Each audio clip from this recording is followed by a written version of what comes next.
Nación Francisco Jiménez, al área destinada para la conferencia para el día de hoy. Es un gusto saludarles. Bienvenidos.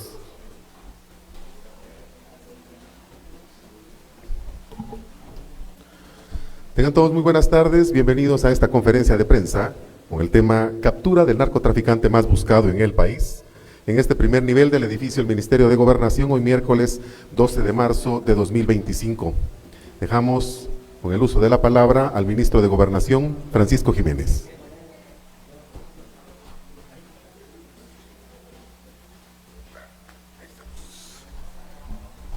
Tengan muy buenos días. Teníamos ya algún tiempo de no tener un encuentro con ustedes acá en el Palacio, el viejo Palacio de la Policía, ahora de Gobernación. Alguien de los medios decía que en las redes sociales que hacía falta el ministro de hace como unas semanas, así que aquí estamos. Muchos temas de qué hablar, por supuesto. Luego ustedes van a preguntarme, a comentarme las cosas que ustedes más quisieran también enfatizar. Es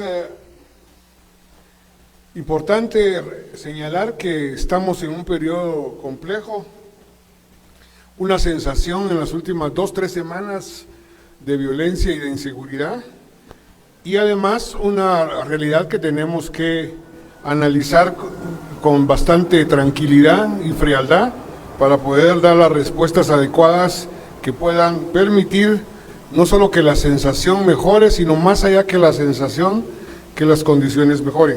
¿Qué está pasando? Durante el 2024 logramos objetivos récord con respecto al tema de la inseguridad, particularmente en el tema de los homicidios y otros delitos, teniendo siempre a la extorsión como el delito de mayor impacto a la población y un delito que en términos cuantitativos tiende siempre al alza. Pero nos encontramos que en el mes de enero y febrero particularmente, y hablando algunos días, los días que llevamos de marzo, una situación muy particular que es el aumento de los homicidios, y la sensación de inseguridad está basada en esta realidad. Pero repito, ¿qué está pasando? Durante 2024 tuvimos, si quisiéramos hablar en números, un aproximado de 7 a 8 homicidios diarios, así como promedio obviamente, días que no hubieron homicidios, días que hubieron más, pero el promedio son 7. Pero tuvimos durante los últimos 3 fines de semana, un fin de semana que hubieron 19 homicidios y un fin de semana que hubieron 20 homicidios. Si analizamos los datos, nos percatamos que en 3 semanas, es decir, de lunes a viernes, fundamentalmente lunes a jueves, mantenemos la tendencia de los 7 o menos homicidios diarios y empieza a darse el fenómeno de aumento de homicidios entre jueves, viernes, sábado y domingo, o viernes, sábado y domingo. En términos de fenómeno, criminal, normalmente los fines de semana, viernes y sábado, son muy complicados, particularmente los días de paga, porque aumenta el consumo del alcohol y las condiciones de enfrentamiento entre las personas. Vuelvo a insistir, y perdón que hoy estoy bastante pausado, pero me parece muy importante señalar esto que estoy diciendo. El hecho que los homicidios en cantidades grandes se empiecen a aglutinar los fines de semana nos está dando un indicativo que es un comportamiento atípico.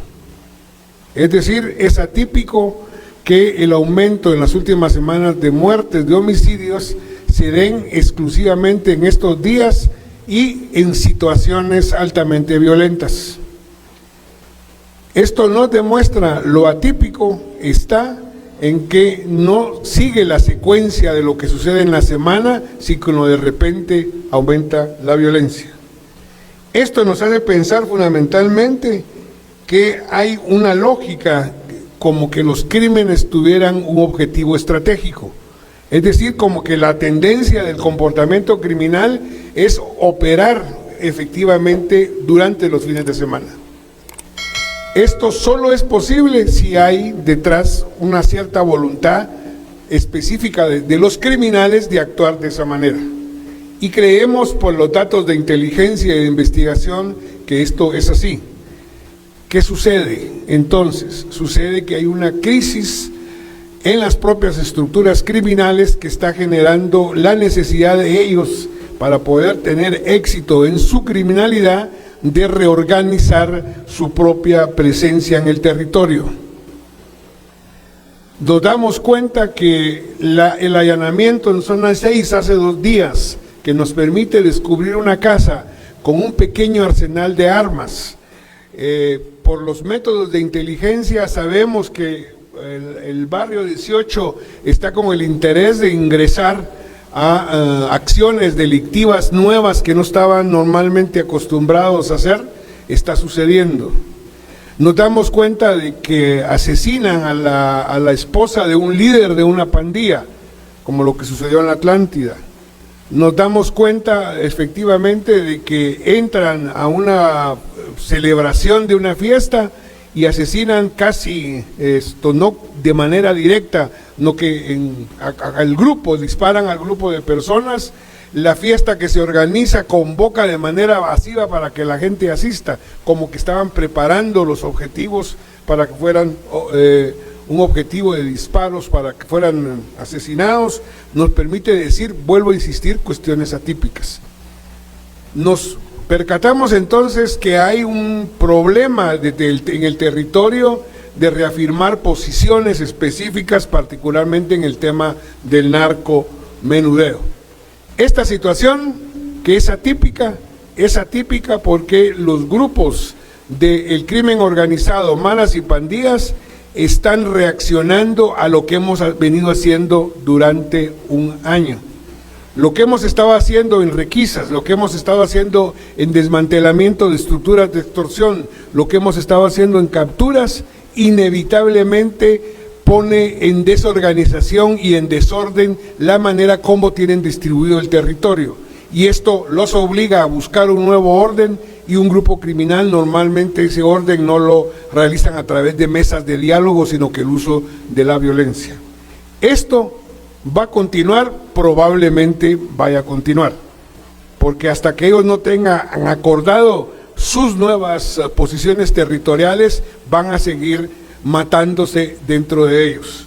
Es triste decirlo, para nosotros la vida de un miembro de estas estructuras es tan valiosa como otros, en el sentido de que son humanos y hay dignidad humana, pero tenemos también que decir las cosas con toda la objetividad del caso. Del 60 al 80% de las muertes, dependiendo de los días, son como víctimas de la propia violencia, los propios miembros de estas estructuras. Claro, esto nos genera una sensación terrible de violencia, porque hay violencia y nos pone en una situación de riesgo, eso es más que claro. ¿Qué tenemos que hacer entonces? Es afrontar esta situación con medidas que reafirmen lo que hemos venido haciendo. La presencia de los campamentos, el aumento de las carpas que son áreas de control, la operatividad en las zonas de mayor riesgo de estas muertes a través de los análisis que hacemos en la identificación específica de donde están cometiéndose los hechos. Seguiremos trabajando con contundencia en las requisas en los centros penitenciarios, porque es ahí donde se organiza. Seguiremos trabajando intensamente en el desmantelamiento de las estructuras de extorsión y de sicariato. Seguiremos localizando a través de trabajo de inteligencia dónde tienen resguardado su armamento, y aquí hay un tema que también quiero colocar que es muy importante.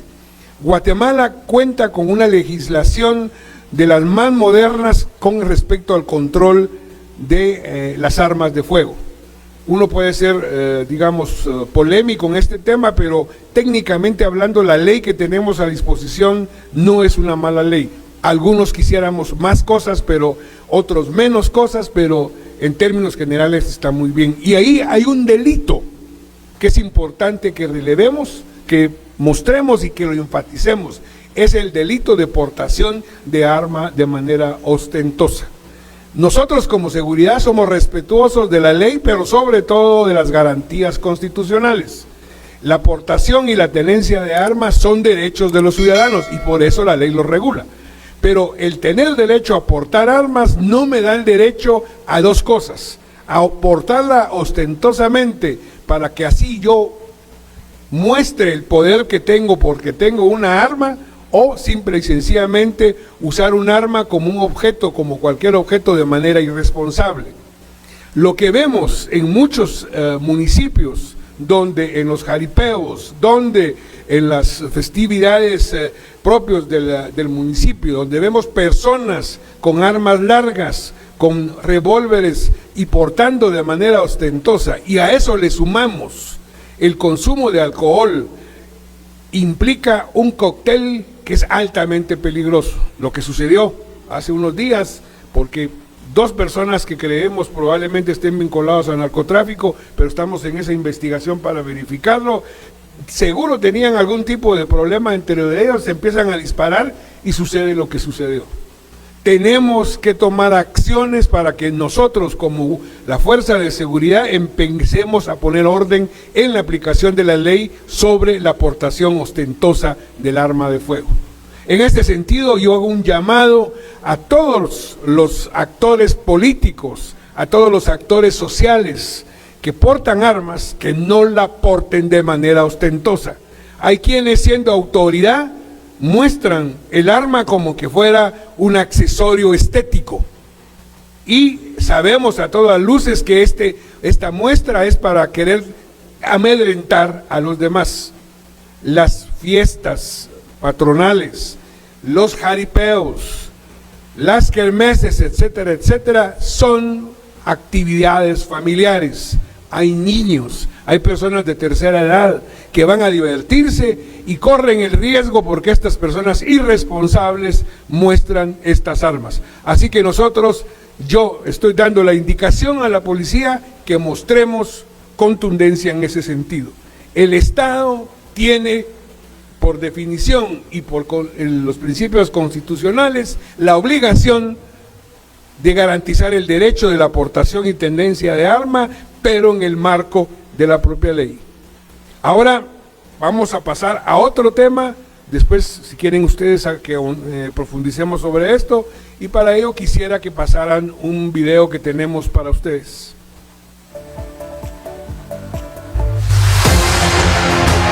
Autoridades de Guatemala confirman la detención de Aler Baldomero Samayoa Recinos, alias Chicharra, el más buscado del país y acusado de ser líder de la estructura criminal Los Huistas desde hace más de 10 años. Por mucho tiempo esta organización delictiva se dedicó al tráfico de drogas y sus miembros actuaron con impunidad en el área de Huehuetenango. Según investigaciones de autoridades guatemaltecas y agencias antidrogas de Estados Unidos, esta banda tendría nexos con carteles que operan en territorio mexicano, siendo proveedores de cocaína proveniente de Sudamérica y fabricantes de heroína y metanfetaminas. La justicia guatemalteca ha estado detrás de los miembros de los Huistas y producto del trabajo coordinado se logró la captura de Samayoa Recinos en este operativo. Luego de su detención, Samayoa Recinos fue trasladado vía aérea a Guatemala y llevado a Torre de Tribunales para someterse a la justicia. El acusado además es requerido por la Corte Distrital de Estados Unidos para el Distrito de Columbia por delitos relacionados a la narcoactividad en ese país y al lavado de dinero. Hasta ayer, Samayoa Recinos figuraba también en la lista de los 100 más buscados por Estados Unidos de América. Esta captura es resultado de la labor coordinada entre el gobierno de Guatemala y países vecinos que trabajan para combatir delitos transnacionales y fortalecer la lucha antinarcótica.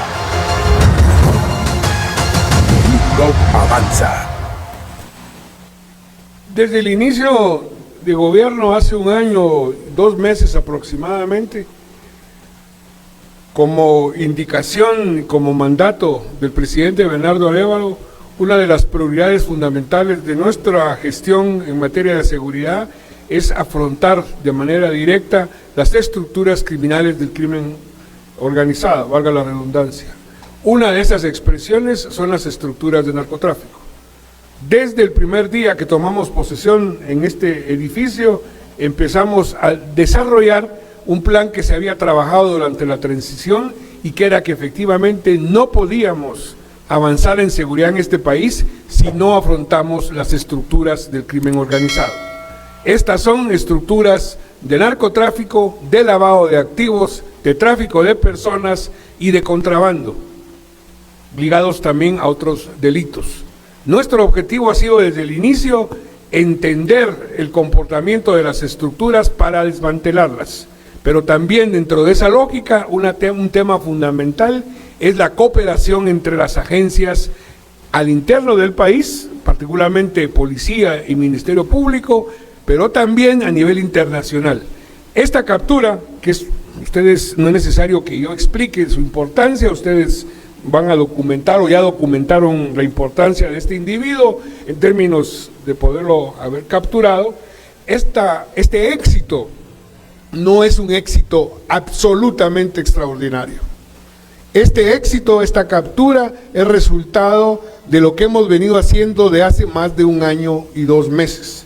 Identificar a las personas a través de un trabajo de inteligencia muy intenso, ubicar los objetivos que tenemos que capturar por ser parte orgánica de las estructuras y capturarlos. Repito, no es el primer caso que hemos capturado, no va a ser el último y seguiremos en esta lucha. Pero quiero agradecer precisamente a la Policía Nacional Civil, a su área de antinarcóticos, a las unidades de inteligencia que trabajaron con instituciones y agencias de Estados Unidos y México que permitieron la identificación y captura de este individuo. Vuelvo a insistir, esto no es un acto extraordinario, es el resultado de las acciones que durante más de 1 año hemos venido haciendo. Para lograr esto hay detrás horas y horas de trabajo de inteligencia, de trabajo de coordinación, de trabajo efectivamente donde el desvelo y el uso de la energía de nuestros policías ha sido sumamente importante. También implica intercambio de información con agencias como la DEA y otras agencias de Estados Unidos y igualmente con autoridades mexicanas. Nuestro compromiso para afrontar las estructuras de crimen organizado sigue adelante. Seguiremos trabajando en esta línea, seguiremos, ahora que ya hemos capturado a este individuo, seguiremos buscando al que viene en la lista y no descansaremos hasta capturarlos. Pero ¿por qué es importante las capturas? Porque garantizan el desmantelamiento de las estructuras. Recuérdense, particularmente el narcotráfico ya no es un problema solo de estadounidenses o mexicanos, es un problema de guatemaltecos. En este sentido, el combate al lavado de activos y al narcotráfico continuará, pero no solo, también las estructuras de Mara y Pandilla son estructuras que tenemos que empezar a desmantelar. Hemos logrado desmantelar cricas que se han dedicado a la extorsión, cricas al sicariato, pero no es suficiente. Hay un compromiso, insisto, del Ministerio de Gobernación y del presidente Bernardo Arévalo, que nos ha dado el mandato de combatir, de trabajar para lograr precisamente el desmantelamiento de estas estructuras. Termino esta conferencia señalando que para eso estamos posicionando al Ministerio de Gobernación y al trabajo de policía a nivel internacional, precisamente para aumentar nuestra fluidez de intercambio de información. La semana pasada estuve en Bruselas y en La Haya para poder encontrarme con ministros de seguridad de América Latina, con quienes tuvimos una conferencia con ministros del interior y de seguridad de toda Europa. Esto nos permitió que algunos países de Europa comparten algunos problemas, como el problema de las drogas sintéticas. Trabajamos intensamente para establecer contactos, para establecer canales de intercambio de información, particularmente en el trasiego de fentanilo y de precursores. Firmamos una declaración de la Conferencia de Ministerios de Seguridad de América Latina en el compromiso de continuar precisamente en la región centroamericana a seguir trabajando sobre estos temas. Y hoy, si termino, logramos que la Unión Europea nos apoye en materia de sistema penitenciario y en materia de investigación criminal. Así que no solo trabajamos de manera concreta todos los días y operativa conjuntamente con la policía, sino que también trabajamos para que Guatemala de nuevo sea reconocido como un país creíble en materia de seguridad a nivel regional y a nivel global. Muchas gracias. Muy buenos días, buenas tardes, señor ministro, compañeros de la prensa, autoridades del Ministerio de Gobernación y que nos siguen a través de las redes sociales del Ministerio de Gobernación. Vamos a pasar a la etapa de preguntas y respuestas y vamos a solicitar a los periodistas que se identifiquen y que hagan su pregunta con la mayor brevedad posible. Gracias, buenas tardes. Sonia Pérez de la Agencia P. Ministro, dos cosas. Los huistas, ¿usted cree que con la captura de esta persona puede haber una reestructuración? ¿Quién es el que sigue en la lista, digamos, de cabecilla de esta banda? ¿También usted considera que va a haber algún tipo de reacción de parte de este grupo criminal? Además, hay varios prófugos de esta estructura. ¿Sabe usted qué pasó con los otros prófugos? Si la Fiscalía ha accionado con por ejemplo, los que están vinculados al caso, que no tienen inmunidad, pero que no se sabe si los han detenido o no. ¿Qué ha pasado con este caso? Y la otra es, el presidente el otro día no descartaba que hubiese una intención de parte de algunos grupos de desestabilizar el gobierno de alguna forma a través del tema de la seguridad y de los hechos que se han dado. ¿Tienen ustedes información o alguna investigación al respecto? Gracias. Bien, con respecto al tema de los huistas, es importante señalar que tienen un valor, durante muchos años ellos lograron tener un valor en la cadena de trasiego hacia México, particularmente un valor importante que se habló cuando precisamente Estados Unidos colocó una recompensa para esta persona y se reconoció que los huistas habían desarrollado una capacidad de negociar con diferentes carteles, es decir, no trabajaban solo para un cartel, de ahí la importancia que ustedes ya habrán analizado. Los datos concretos de quién es el que sigue en la lista de los huistas no lo tengo a la mano. Yo no soy experto en esta materia y no tengo a la mano esa información. Por otro lado, lo que sí podemos señalar es que hay otros actores como el grupo vinculado a los grupos anteriores como los Lorenzana, los Mendoza, etcétera, etcétera, que están en la lista de búsqueda para ser capturados. El tema para nosotros es que recuérdense que nosotros llegamos hasta un cierto punto del ciclo de la justicia criminal. Nuestro objetivo final es lograr la captura de estas personas y construir la evidencia con la orientación del Ministerio Público. Así que datos específicos de eso lamentablemente no los tenemos, sino que lo tiene el Ministerio Público. Con respecto a la última pregunta, es importante lo que decía al inicio de la conferencia. La violencia de los últimos fines de semana, vuelvo a insistir, es curioso, atípico, decimos nosotros, que se carguen mucho los homicidios el fin de semana. Es curioso la manera como se está ejerciendo esta violencia. Esto nos hace pensar, obviamente, de que hay una organización detrás de esto. Y decía que esto es fundamentalmente por la necesidad que tienen los grupos criminales de afianzarse en el territorio. No podemos descartar que detrás de estos elementos también haya coincidencia con actores políticos que puedan tener intereses concretos. No tenemos ahorita la posibilidad de afirmar que esto sea así, pero no podemos descartarlo. ¿Por qué razón? Porque fundamentalmente los actores políticos no formales, es decir, los actores que ejercen poder, pero que no están a la vista necesariamente, oficialmente, formalmente del sistema, pero que manejan poder político, muchos de ellos sabemos que están vinculados a la criminalidad en diferentes niveles.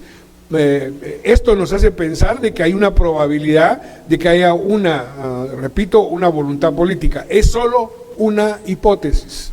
Lo que sí es cierto es que aunque no hubiera voluntad política, el simple hecho de generar violencia a estos grupos, aunque su objetivo sea exclusivamente criminal, nos desestabiliza. ¿Por qué razón? Porque genera un contexto donde la gente, la población, no se siente en las condiciones de poder buscar su propio bienestar. Recuérdense que para nosotros la seguridad solo es una herramienta para garantizarle condiciones a la población guatemalteca para que busque su propio bienestar. Y eso nos desestabiliza, obviamente. Pero también tengo que decirlo, no quiero regresar a mi vieja profesión de analista, pero obviamente es inevitable. Hay todavía actores interesados en desestabilizar con el objetivo de que sus propósitos políticos no se están llevando a cabo. Os doy un ejemplo, y por una razón, digamos, cuánto lo siento por ellos, pero hay actores políticos en el Congreso que andan diciendo que yo voy a renunciar o me van a destituir porque tengo una enfermedad terminal. Y yo, cuando me contaron que andaban diciendo eso en el Congreso, yo dije, bueno, que me cuenten qué enfermedad terminal tengo, porque yo no tengo ningún diagnóstico. Y la última visita que hice antes de tomar un avión, hice mi chequeo médico porque no quería que me diera el patatucho allá arriba en el avión. Me dijeron, mira, puedes volar sin ningún problema y tener los problemas que ya un hombre de 60 años tiene, pero eso todos los viejos ya los tenemos, así que ahí estamos.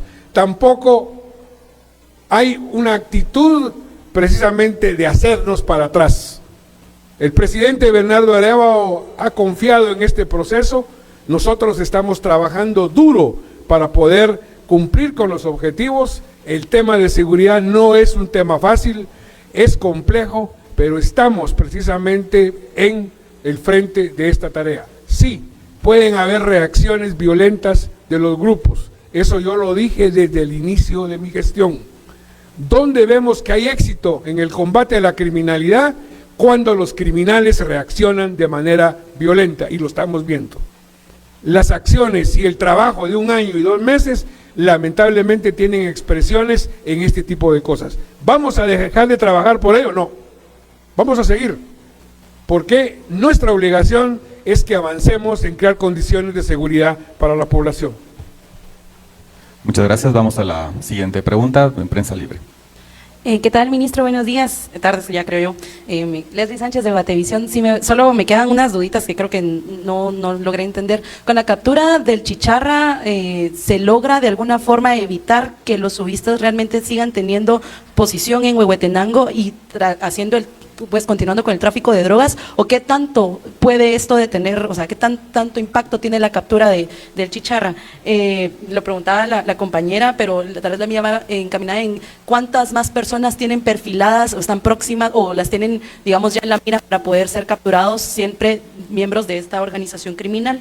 De lo que tiene conocimiento el Ministerio de Gobernación, ¿cuánto ha traficado la banda de los subistas? No sé, me imagino que tienen, o sea, ¿cuánto ha traficado desde Guatemala hacia México? Si ustedes tienen conocimiento de más o menos de cuánta droga es que se está hablando que ellos pudiesen estar traficando. Y la última, en cuanto a ese tema en específico, es si se tiene conocimiento, se habla de que esta banda criminal pudiese tener vínculos específicamente con diputados. De hecho, antes de entrar al Palacio de Gobernación, la diputada Preciado Navarijo estaba saliendo. Mi pregunta es si ¿tienen ustedes conocimiento de que hay algún vínculo con algunos parlamentarios del Congreso con esta banda de narcotraficantes? Y en torno a los homicidios, usted dice que sí, esta situación los desestabiliza. Si usted, siendo autocrítico, el Ministerio de Gobernación está en la capacidad de atender este repunte entonces de violencia.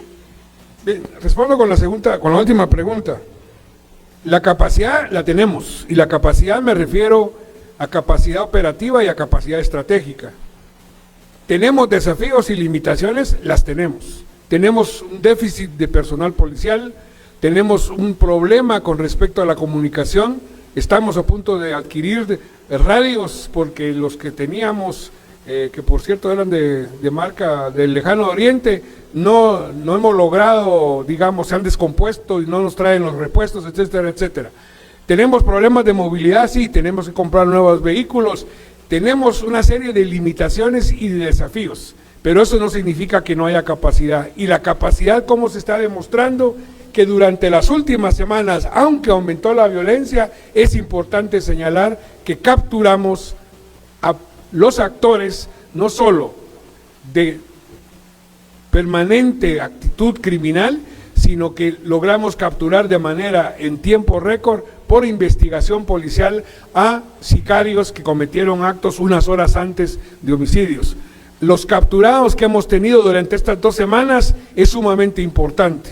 ¿Esto qué significa? Sí, hay homicidios, sí, hay violencia, pero nuestra capacidad de reacción de parte de la Policía Nacional Civil ha sido precisamente capturar a los que han cometido estos actos. Esto es una prueba tangible de que tenemos la capacidad. Vuelvo a insistir, el problema es muy grande, las limitaciones las tenemos, pero sí tenemos la capacidad de poder avanzar en este tema. Le di mucha importancia a esto y se me olvidó las otras. Ya me acordé. Con respecto, ¿por qué es importante una captura de un líder de una estructura de crimen organizado? Porque, como sucede en cualquier estructura humana, aunque las estructuras tengan sus procesos, su propio modo de actuar, y falta un líder y sube otro líder y el sistema sigue funcionando, la característica de los liderazgos es que conocen gente, tienen contactos, tienen visiones específicas, es decir, ejercen un liderazgo para su organización, en este caso criminal. Capturar a uno de los actores importantes de una estructura es generar elementos de debilidad de la propia estructura. Por eso es que nosotros insistimos en continuar, en la medida de lo posible, capturar líderes del mismo grupo para que éste se desmantele. Los huistas son un grupo que se ha venido debilitando en los últimos años, pero sigue siendo muy importante. ¿Cuánto se trasiega de droga hacia Estados Unidos? Es imposible de saber, porque podemos hacer un cálculo de acuerdo a los decomisos, pero no nos dan un dato exacto. Lo único que yo les puedo decir es que una agencia de Estados Unidos dice que el 80% de la droga que se trasiega para Estados Unidos de Sudamérica pasa por Guatemala. Es decir, hagamos el cálculo, y eso lo tiene Estados Unidos, yo no lo tengo aquí en la mente. Del total de droga que se importa de manera ilegal a Estados Unidos, muy probablemente, si hacemos caso de esta información, es el 80% de lo que pasa por Guatemala. Por eso la importancia de combatir estas estructuras. La segunda cuestión, o lo último, es el tema de la vinculación entre narcotráfico y política. Esta es una característica del fenómeno criminal, no solo aquí, sino que en todas partes del mundo. ¿Por qué? Porque las estructuras criminales necesitan operar con cierta permisividad de ciertos actores institucionales y actores políticos. El dato de esas vinculaciones yo no los tengo. Si los tuviera, yo hubiera propuesto alguna investigación que llegara a un caso de carácter legal. Efectivamente, la diputada Navarijo salió hace un momento porque teníamos que abordar algunos temas de la agenda de seguridad que trabajamos con el Congreso, y es importante señalar de que, vuelvo a insistir, de parte del Ministerio de Gobernación no tenemos ningún archivo, ninguna investigación abierto con respecto a estas vinculaciones. Vamos con la siguiente pregunta, tu nombre y tu cargo, por favor. ¿Qué tal, señor ministro? Buenas tardes. Emilio Reynoso, del Diario de Centroamérica. Bueno, se tiene conocimiento que pues el capturado es líder del grupo de los subistas. Quisiera que pueda profundizar un poco más en el perfil del capturado, así como en los antecedentes. Y también usted mencionaba que pues la captura de un líder debilita la estructura y eso puede hacer que pierda territorio. Esto puede generar que otras organizaciones luchen por ese territorio, y si es así, ¿cómo ustedes se preparan ante ello? Y por último, usted mencionaba que los repuntes de la violencia que se ha dado, se espera que pues se siga dando un poco más de tiempo. ¿Cuánto sería ese tiempo? Muchas gracias. Bien, nosotros, con respecto a la última pregunta, es importante señalar que es materialmente imposible poder decir con precisión un mes, una semana, un fin de semana o 10 fines de semana. No es por una simple y sencilla razón, y es que este tipo de acciones tampoco pueden durar demasiado tiempo porque no son acciones normales, digámoslo de esa manera, de las propias estructuras criminales. Recuérdense, nosotros hablamos de dos grandes estructuras del crimen organizado, aquellas que se organizan para el trasiego y para negocios muy específicos como el tráfico de personas, y aquellas como las maras y pandillas que se organizan efectivamente para lo mismo, pero que usan fundamentalmente la violencia, como es el tema de la extorsión. Ambas organizaciones necesitan un equilibrio para poder obtener el objetivo fundamental, que es dinero. Ellos no matan por gusto, sino que matan por dinero, y usan la amenaza y el miedo. La extorsión, se usa el arma de fuego como miedo para la víctima. Entonces, ¿Esto qué significa? Nosotros tenemos que insistir en desmantelar las estructuras. ¿Por qué razón? Porque ellos no van a poder mantener las acciones extraordinarias si no obtienen ningún beneficio económico. Espero haberme explicado, porque hoy parece que no estoy muy concreto, pero en pocas palabras, vuelvo a insistir, el éxito de los desmantelamientos de estructuras, ¿qué sucede? Se desorganizan el territorio y tienen que volverse a organizar. Nosotros tampoco podemos permitir que se organicen de nuevo. Y por eso vamos a seguir insistiendo. Lo que esperamos es que esto nos dé una disminución de la violencia, pero esto lo podremos saber dentro de un par de semanas. Yo me comunicaré con ustedes, estaré en contacto con ustedes, porque yo siempre se los he dicho. Reconocemos los problemas, estamos trabajando para resolverlos y les vamos a contar si esto ha dado resultado. Vamos con la siguiente. Sobre el tema de los huistas, básicamente el perfilamiento de esta persona no lo tengo aquí en la mente. Esto para ustedes es relativamente fácil, porque eso está ya circulando en diferentes medios, pero en pocas palabras, una persona con la capacidad de negociación de alto nivel y una persona que logró construir una organización en diferentes ámbitos delictivos. A él no se le captura solo por narcotráfico, sino por un elemento fundamental, lavado de activos. Por eso es que es un perfil altamente importante, porque combina ambos negocios ilícitos, el trasiego y el lavado de activos. Bien, vamos con la siguiente pregunta de RCN. Ministro, muy buenas tardes. Alejandro Escobar de la red. Primera pregunta, respecto a la muerte del alcalde de Chuarrancho, ¿se tiene ya algún avance en la investigación? Y segundo, se ha circulado en redes sociales diferentes patrullas o policías, en este caso, donde están recibiendo dinero. ¿Qué acciones va a tomar el Ministerio de Gobernación y la Policía Nacional Civil en contra de ellos? Justo esto último es parte del tema del control que hablaba hace un momento. Recuérdense que la única institución que tiene la responsabilidad de la seguridad ciudadana y la población es la policía, y en acompañamiento cuando sea requerido en situaciones especiales del ejército. Nadie más puede portar armas con el fin de controlar ni el tráfico siquiera, no digamos la seguridad. ¿Qué vamos a hacer nosotros? Lo que normalmente hacemos como policía, ir a hacer controles, registros, primero de la legalidad de la aportación de las armas, y un ejercicio de diálogo con la comunidad y con los líderes comunitarios para saber de dónde surgen estos grupos, porque recuérdense que estos grupos no siempre surgen necesariamente de la comunidad, no, que son grupos criminales que se esconden en eso para obtener beneficio. Cada caso es un contexto específico y estamos trabajando en eso, porque no podemos permitir que ellos ocupen esta posición, porque es más dañino a la población que beneficioso. Bien, todavía... Vamos. Lo del alcalde. Si ustedes se percataron y siguieron la cronología de los hechos, esto es muy importante. El alcalde lamentablemente es asesinado y nosotros logramos, por análisis forense de imágenes, logramos la identificación del probable, esto no se puede afirmar hasta que no esté demostrado en los tribunales, el probable actor de este homicidio, en tiempo récord. Vuelvo a decir, no puedo dar detalles de la investigación porque obviamente está bajo reserva, pero es importante señalar que la policía actuó en su análisis de investigación de manera acelerada que permitió la captura. Si hubiéramos llevado más tiempo, se nos va. Digamos, este es uno de los ejemplos de lo que decía. Sí hay violencia, pero hay resultados y vamos a seguir insistiendo en trabajar en esta dinámica. Les agradezco mucho, nos vemos la próxima vez, espero no estar tan ausentes y perdón si fui muy extenso hoy, pero la costumbre de haber sido profesor me hace, y como con los que hablo son solo con ustedes, me emociono. Que tengan feliz día.